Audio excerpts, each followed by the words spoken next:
Welcome to the Living the Dream podcast with Curveball. If you believe, you can achieve.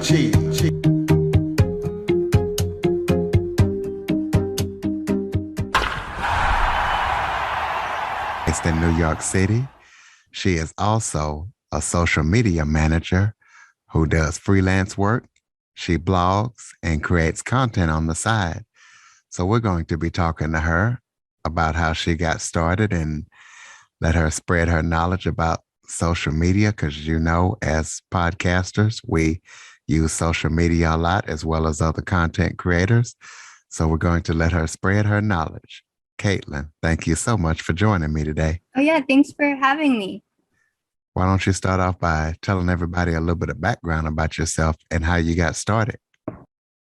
Oh yeah, so I am living in New York City right now. Currently, I'm a beauty editor for the website All Things Hair, which is Unilever's branded content website that focuses on giving like hair tutorials, advice, and different tips for all different hair types using all of Unilever's hair care brands like Tresemme, Dove, Suave, Love Beauty Planet, She Moisture. And I got started actually in college. I went to school for fashion merchandising and communications. And then I moved to New York after I graduated. And I just knew when I was like a junior in college, I realized that I wanted to go into the journalism, social media route for my career. And after I graduated, like I said, I moved to New York, and I just kept going after that goal and applied to jobs and ended up at All Things Hair. So All Things Hair, when you say hair tutorials, do they kind of give you tutorials on how to apply products and how to do different things with hair? And also the magazine that you're at with the hair, did you do this because you do hair, or are you a beautician on the side, or is just something that you like to do? Yeah, so All Things Hair, we have our articles on the website at allthingshair.com, and then also on YouTube and Instagram. There are tutorials for all different hair types, from natural hair to fine and straight hair and wavy hair.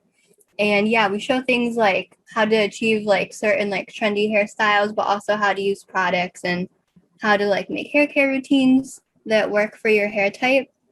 And I got into hair actually. I've always had an interest in beauty. Ever since I was in high school, I was always interested in different, learning different makeup looks and trying different hairstyles. And I was interested in fashion too.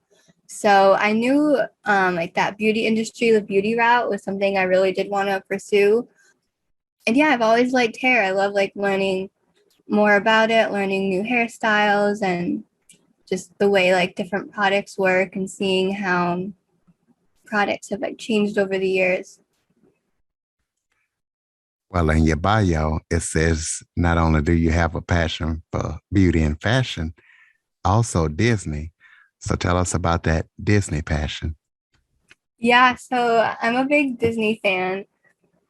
I actually did the Disney college program the year after I graduated college. So back in 2017, 2018, it feels so long ago now. Yeah, I did the Disney college program where I got to work at Disney World for about a year. I worked in merchandise retail there, and it was a really fun experience getting to meet so many people from around the world and work with so many different kinds of people.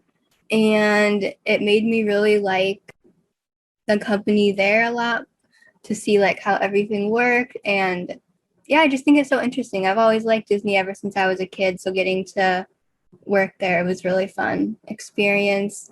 And it's always fun too, just to see what new stuff they have planned. I'm actually going back in November, and they have the new Star Wars and a new ride in Epcot opening. So I'm excited to see what that's all like. So it's one thing to be into writing for a magazine and being an editor, but how did you get started into social media? I got started into social media when I was like a sophomore, junior in college. I've always like ever since like high school, I was just like on it for fun, playing around like on the different apps. And then I think like when I was in college, it started becoming like an actual job that people did. And I was like, oh, that's so cool. People are like actually like I never realized until college that was actually like something you could do as your job. And then when I started learning more about it from like the marketing perspective, it was really interesting to see just learning about different ways that like different strategies for social media and like everything that goes in on like the behind the scenes that I feel like a lot of people don't really realize when you're just like scrolling through an Instagram page. So yeah, I got an internship in college at a website called New York Girl Style. And I was able to help out with their Instagram and Facebook there and learn more about what actually goes into it. And then also, I did another internship in college at like a boutique in my college town. And I got to help out with like their marketing and social media too. Yeah, so just getting experience in college, I think, was really beneficial for me. Learning more about like the behind the scenes and getting like the hands-on experience. So then I was able to actually like apply that and learn more while doing it at All Things Hair. Well, tell us about some of the behind the scenes in social media that people don't see. Give us content creators some tips and behind the scenes so we can be more visible on social media. I feel some behind the scenes things. I feel like a lot of people don't really realize how much editing, how long like it can actually take sometimes. I know now with like TikTok being so popular and like reels and like they're short little like 30-second videos that people watch and you're like, oh, that must take like no time to make. But I made some where it could easily take you like over an hour to edit this 30-second video and just filming the different clips and putting them together. I feel like people don't always realize how long that can take. And also to just on like a brand perspective and even like certain content creators too, knowing like the strategics of like, oh, I'm posting like there's always like an intent behind the post for a lot of brands. They're always like there's always like a strategy behind it. It's never like just randomly like, oh, I'm gonna post this photo today. There's always like a why, and whether it's like from a certain trend or just based on your demographic and your market, knowing that it's like something they would like. Tell us some of the best strategies, social media strategies that you found for content creators. I found that posting consistently is really beneficial. I know sometimes depending on what everyone does for work and like how serious they actually are with their social media, it can be a little challenging to keep up with it consistently. But I think making sure to post like at least once a day and even like multiple times a day is great when you're newer trying to like make your account more discoverable. That's really important. And utilizing hashtags too. I feel like for a while when social media first got big, like Instagram especially, everyone was doing hashtags. And then I think they kind of like died off a little bit. But I'd say over like the last year, there's kind of been like a more resurgence of people realizing like how important and how much of an impact they can have on your post. So using hashtags, and I've found that I think they're saying it's like 8 to 15 hashtags now is like ideal for your post because you don't want too many but then you want to make sure you have enough where you're like hitting those niche topics. You want like your hashtags to go with whatever niche your account is about. And I've noticed too with social media, I feel like there's been a big trend of just being more like relaxed and not so like put together. And I think TikTok has had a big role in that where people just want to see like real people. They don't want to see someone that looks like perfect 24/7 and is like super highly edited.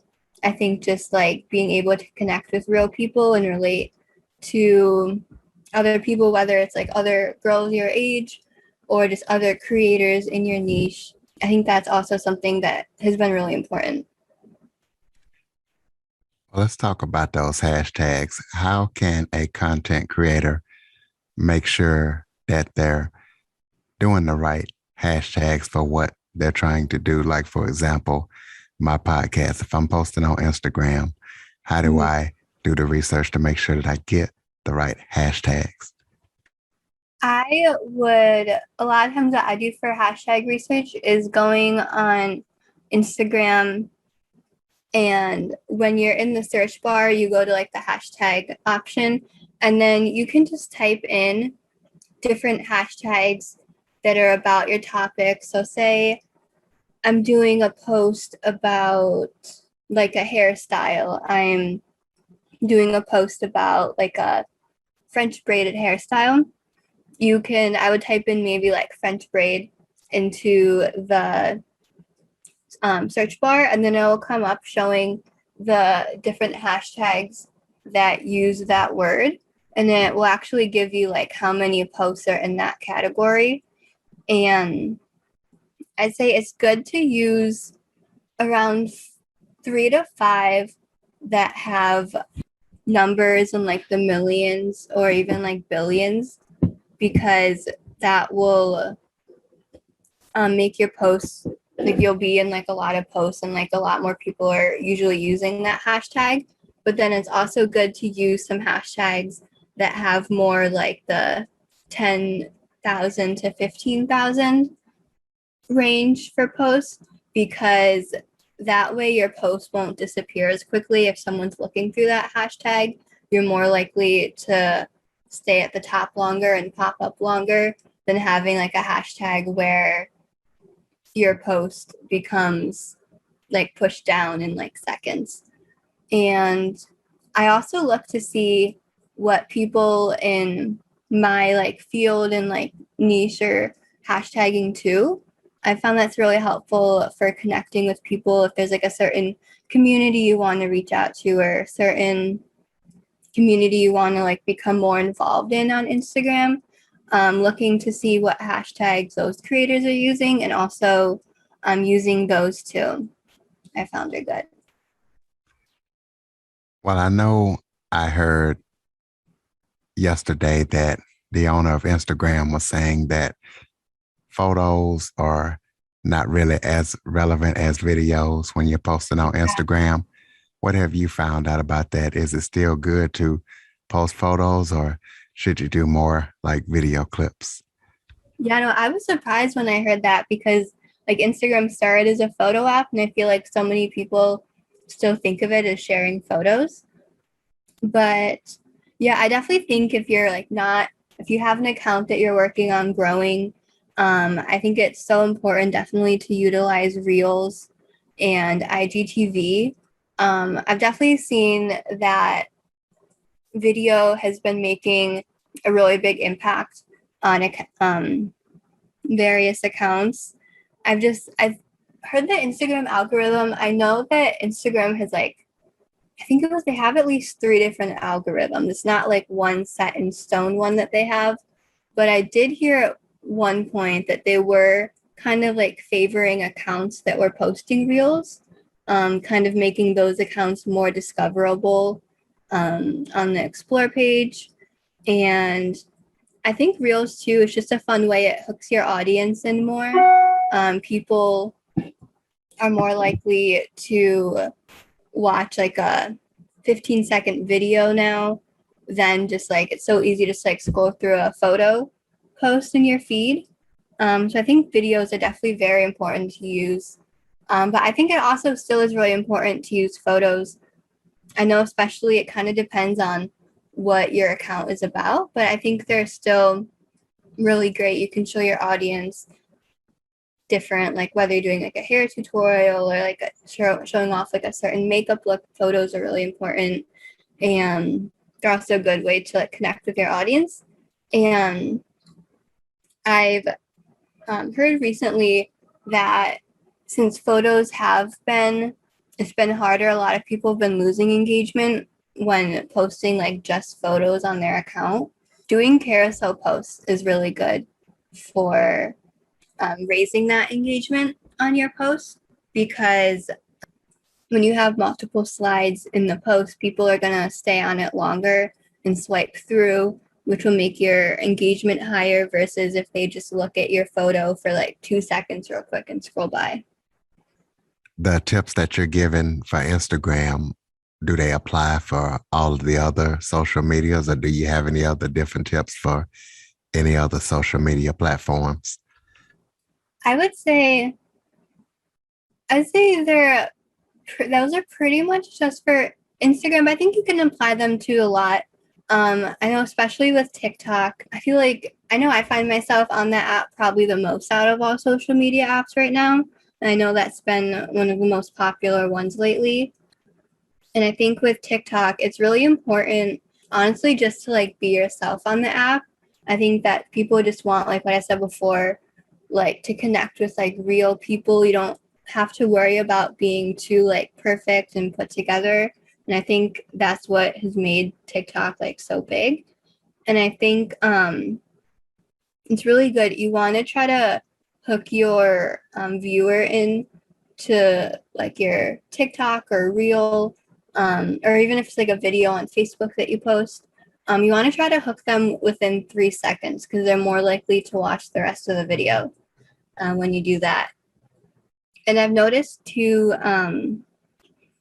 on Twitter that it's so important to like stay up to date on like the current trends. I've seen like a big trend of like different companies are really kind of on Twitter too, yeah, being like more relaxed and showing like more of a sense of humor and kind of like making it feel more personable than just like, oh, I'm a brand trying to sell you like here's like an ad for this product. They're trying to make it more like personable and like stay on top of those trends, whether it's like a meme that they twist to fit their account or just like interacting with followers and replying back with like little like funny or witty tweets. Well, tell us about the freelance content that you create and any ongoing projects or upcoming projects that you're working on that people need to know about. Oh yeah, so I freelance for this website called WDW Magazine. I write articles on their blog every so often, and that's a website that's all about Disney World. It's not run like directly by Disney, but it's you have like a kind of like a partnership with them, and I write about like Disney style, like more fashion, and then I also write about like a wide variety. I've written about how to achieve different Disney like recipes at home. I did that like during quarantine, which was fun. And yeah, also like listicle articles about hotels, like a big variety of stuff. And then I'm doing a collaboration with this beauty brand on Instagram called C'est Moi. I have a video with some of their products coming up, which I'm excited about. Go ahead and throw out that contact information. Give out your social media links, any websites. That way people can stay connected with you and learn about all things social media. Oh yeah. My Instagram is Caitlin, Caitlin. _and13. My TikTok is Caitlin Reddington. And yeah, those are the two platforms I'm the most active on. And then also, if you want to check out any of like my articles on all things hair, you can go to allthingshair.com. You got any final thoughts before we close it out on social media, SEO, any advice that you can give content creators that we haven't discussed yet?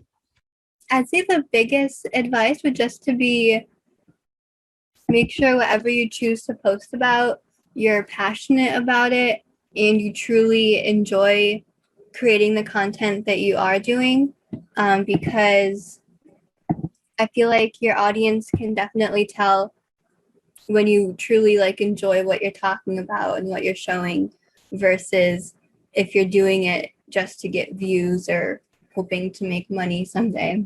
So I'd say, yeah, just stick to what really makes you happy and just stay true to yourself. I think they're a little cliche, but I think that's definitely really important when trying to when working as a content creator.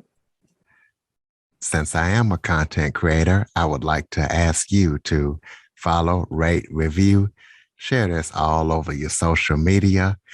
Android listeners, go to the Google Play Store and download the Living the Dream with Curveball podcast app. Caitlin, I want to thank you so much for joining me and sharing your knowledge to help out content creators. Thank you, Caitlin. Thank you. Thank you so much for having me. Go to the Google Play Store and download the Living the Dream with Curveball podcast app. Caitlin, I want to thank you so much for joining me and sharing your knowledge to help out content creators. Thank you, Caitlin. Thank you. Thank you so much for having me. For more information on the Living the Dream podcast, visit www.djcurveball.com. Until next time, stay focused on living the dream.